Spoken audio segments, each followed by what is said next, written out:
Ka'bani soyasida payg'ambar alayhisolatu vassalom yotsalar, bir sahobiy kelib, "Ya Rasululloh, nimadan shikoyat qilasiz?" dedilar. Shunda payg'ambar alayhisalom ochlikdan dedilar. Qarang, Rasulullohning qonlari ochagan o'sha mahal.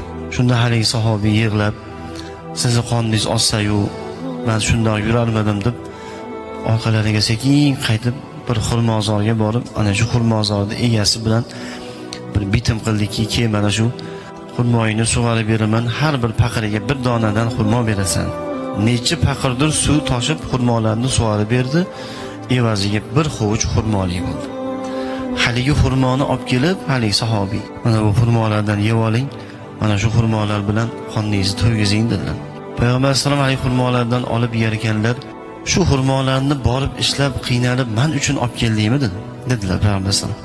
"Ha, ey Allohning rasuli, nima uchun bu ishni qilding? Sizni yaxshi ko'rganligim sababli" dedilar. Payg'ambar alayhisalom xurmoni yerkanlar, "Ha, meni yaxshi ko'rasanmi?" "Nihoyatda yaxshi ko'raman ya Rasululloh." "Agar dedilar payg'ambar sollallohu alayhi vasallam, meni yaxshi ko'radigan bo'lsang, qiyinchiliklarga, mashaqqatlarga, faqirlikka, musibatlarga tayyor turgin. Chunki meni yaxshi ko'radigan bandalarga Alloh ko'p sinovlarni beradi. Meni yaxshi ko'rgan bandalarga Alloh shunaqangi faqirona, haqirona, oddiy sodda hayotni beradi. Boshiga musibatlar tushadi. Moli bilan sinov beradi, joni bilan sinov beradi, mana shunaqangi qiyinchiliklarni beradi" dedilar azizlar.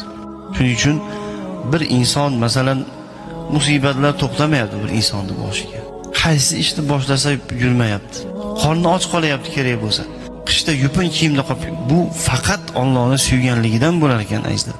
O payg'ambar alayhisalom yaxshi ko'rgan bandalarga keladigan bunaqangi azizlar musibatlar.